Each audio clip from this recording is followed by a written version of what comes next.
ரீவ்ஸ் Dale வந்து நம்ம Jafri Chaucer எழுதுனா அந்த லாக் டு த கேண்டர்பரி டேல்ஸில் டேல் வந்து சொல்லுவாங்க இல்லையா, பில்கிரிம்ஸ். ஸோ அதில் வந்து ஒரு டேல் வந்து ரீவ்ஸ் டேல். அந்த ரீவ்ஸ் டேல்லேருந்து நம்ம வந்து எப்படி கொஸ்டின்ஸ் கேட்பாங்க, யாருன்னு கேரக்டர் வராங்க, இந்த கதை வந்து எப்படி போகுது அப்படின்னு சொல்லிட்டு பார்க்கலாம் வாங்க.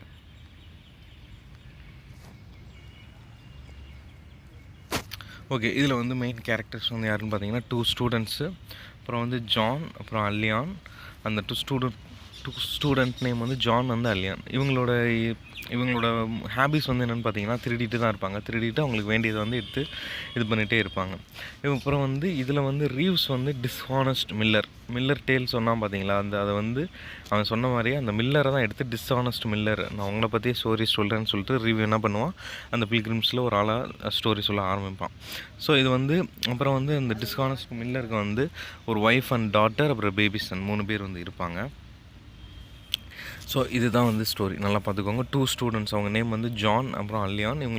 இவங்க வந்து அப்புறம் வந்து டிஸ்ஹானஸ்ட் மில்லர், அப்புறம் அவங்களோட ஒய்ஃப் நேம்லாம் வந்து கொடுத்துருக்க மாட்டாங்க. அப்புறம் அவங்க டாட்டர் நேமும் வந்து கொடுத்துருக்க மாட்டாங்க. அப்புறம் அவங்களுக்கு ஒரு சன் இருப்பாங்க, பேபி சன், சின்ன குழந்தை இருக்கும். ஸோ இவ்வளோ தான் வந்து கேரக்டர்ஸ், 1 2 3 4 5 கேரக்டர்ஸ். இப்போ வந்து மில்லர்ஸ் வந்து என்ன பண்ணுவான்னா, அவனோட ஹவுஸில் ஒர்க் பண்ணிகிட்ருப்பான் ஆஸ் யூஷுவல், ஃபார்மர் மாதிரி. ப்ளஸ் வந்து அவனோட இடத்துல வந்து கிரைண்ட், கார்ன் எல்லாமே வந்து போட்டிருப்பான். ஸோ இது வந்து அவங்களுக்கு வந்து இது வந்து சரி நம்ம ஒரு நாள் வந்து திருடிட்டு போவோம் அப்படின்னு சொல்லிட்டு ஜான் அண்ட் அல்லியான் 2 பேருமே வந்து பிளான் பண்ணுவாங்க. ஸோ அவங்க ஒரு டைம் வந்து குதிரையில் அவங்க திருடின பொருள்லாம் ஏற்றிட்டு அப்படியே மெதுவாக வந்துட்டு இருக்கும்போது டிஸ்ஹானஸ்ட் மில்லர் அவனோட ஹவுஸை வந்து நெருங்கினோடனே சரி நம்ம ஏன் இங்கே கொஞ்சம் ஏதாவது திருடிட்டு போகக்கூடாது அப்படின்னு பிளான் பண்ணிவிட்டு உட்காருவாங்க. ஏன்னா அவன்கிட்ட வந்து கார்ன் கிரைண்ட் எல்லாமே நிறையா இருக்குல்ல. இதுக்கிடையில் வந்து மில்லர் வந்து அக்செப்ட் பண்ணவே மாட்டான். நீங்கள் வந்து பார்த்தா உங்களுக்கு நல்லவே மாதிரி தெரியலையே அப்படின்னு சொல்லிட்டு இருப்பான். சரின்னு சொல்லிட்டு இல்லை நாங்கள் வந்து திருடெல்லாம் கிடையாது, நாங்கள் வந்து நல்லவங்க தான், எங்களை பார்த்தா தான் அப்படி தெரியும்னு சொல்லுவான். சொன்னோன்னே சரி இவன் நம்ப மாட்டான். சரி ஒரு ஆர்குமெண்ட் போயிட்டு இருக்கும்போதே டக்குன்னு அவங்க கொண்டு வந்த குதிரையை வந்து என்ன பண்ணிடுவான்னா அன்டைட் பண்ணி விட்ருவான். அன்டைட்னா அவுத்து விட்டுருவான். அந்த குதிரை வந்து வேகமாக ஓடிடும். அது கிட்டத்தட்ட ஒரு சாயங்கால டைம் வந்து அந்த ஸ்டோரி வந்து நடக்கும். ஸோ அப்படி ஓடிட்டு இருக்கும்போது இவனும் ஆலியான், ஜான் 2 பேருமே துரத்திட்டு போவானுங்க. ஒரு இடத்துல போய் டார்க்காக இருக்கும்போது ஒரு சில டைம் விட்டுருவானுங்க, சரி விட்டு இது பண்ணிடலாம் அப்படின்ட்டு.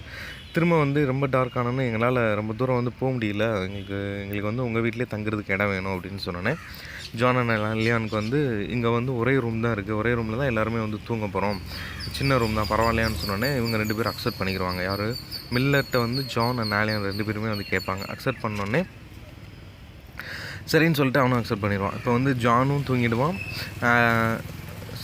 மில்லர் வந்து தூங்கினோடனே ஜான் அண்ட் அல்லியான், அப்புறம் அந்த மில்லரோட ஒய்ஃப் அண்ட் டாட்டர் 2 பேர் தான் இருக்காங்க. ஸோ இப்போ வந்து என்ன நடக்கும்னா, மில்லர் வந்து தூங்கிட்டான் இல்லையா, ஸோ இன்னும் பயங்கர டார்க் ஆயிரும். உடனே Aleyn seduces the miller's daughter, அது உங்களுக்கு புரிஞ்சிருக்கும். ப்ளஸ் வந்து யங் நாட் பியூட்டிஃபுல், பட் மில்லர்ஸோட டாட்டர் வந்து யங்காக இருப்பாங்க பட் நாட் பியூட்டிஃபுல். இதே டைமில் ஜான் செடியூஸ் ஹிஸ் ஒய்ஃப், இது உங்களுக்கு புரிஞ்சிருக்கும். ஸோ ஜான் அண்ட் அந்த மில்லரோட ஒய்ஃப் 2 பேருமே வந்து சேர்ந்து ட்ரிங்க் பண்ணுவாங்க. ட்ரிங்க் பண்ணதுக்கப்புறம் தே செடியூஸ் தெர் செல்ஃப்ஸ். அப்புறம் வந்து மில்லர் வந்து இதை கண்டுபிடிச்சோன்னே அந்த லைட்டே போடாமல் வந்து என்ன பண்ணுவான், கத்துனோடனே ஒய்ஃப் வந்து என்ன நினச்சிருவான், ஒருக்கே இந்த ஸ்டூடெண்ட்டில் ஒரு ஆள் தான் என்னமோ கத்திட்டு இருக்கான் பாட்டுக்கு லூசு மாதிரின்னு சொல்லிட்டு அடிக்க ஆரம்பிச்சிருவானுங்க 2 பேருமே, திருட வந்துட்டான்னு சொல்லிட்டு.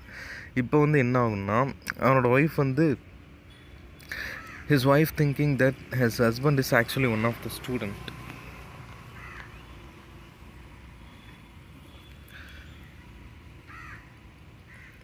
அப்புறம் வந்து என்ன ஆகுன்னு பார்த்தீங்கன்னா, இது வந்து அப்புறம் பீட் பண்ணதுக்கப்புறம் தான் தெரியும், oh my God he is my husband அப்படின்னு சொல்லிட்டு. அப்புறம் வந்து அந்த ஸ்டூடெண்ட்ஸ் வந்து என்ன பண்ணுவாங்கன்னா, அவங்க திருடின எல்லாத்தையுமே எடுத்துகிட்டு they leave. The students taken the back their stolen goods and leave. அது எல்லாத்தையுமே எடுத்துகிட்டு திரும்ப அந்த இடத்த விட்டு போயிடுவாங்க. ஸோ இதான் வந்து ரீவ்ஸ் டேல் வந்து மில்லரை வந்து வேணுக்குன்னே டேமேஜ் பண்ணுறதுக்காகவே எழுதின மாதிரி இருக்கும்.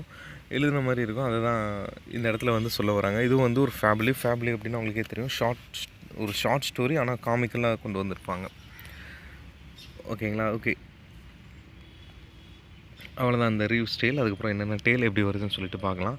ஸோ என்னோடய ஃப்ரெண்டு நான் சொன்னேன் இல்லையா, அது லிட்டரரி சக்ஸஸர், அந்த சேனல் வந்து கீழே லிங்க் வந்து டிஸ்கிரிப்ஷனில் கொடுத்துருக்கேன், பார்த்துக்கோங்க.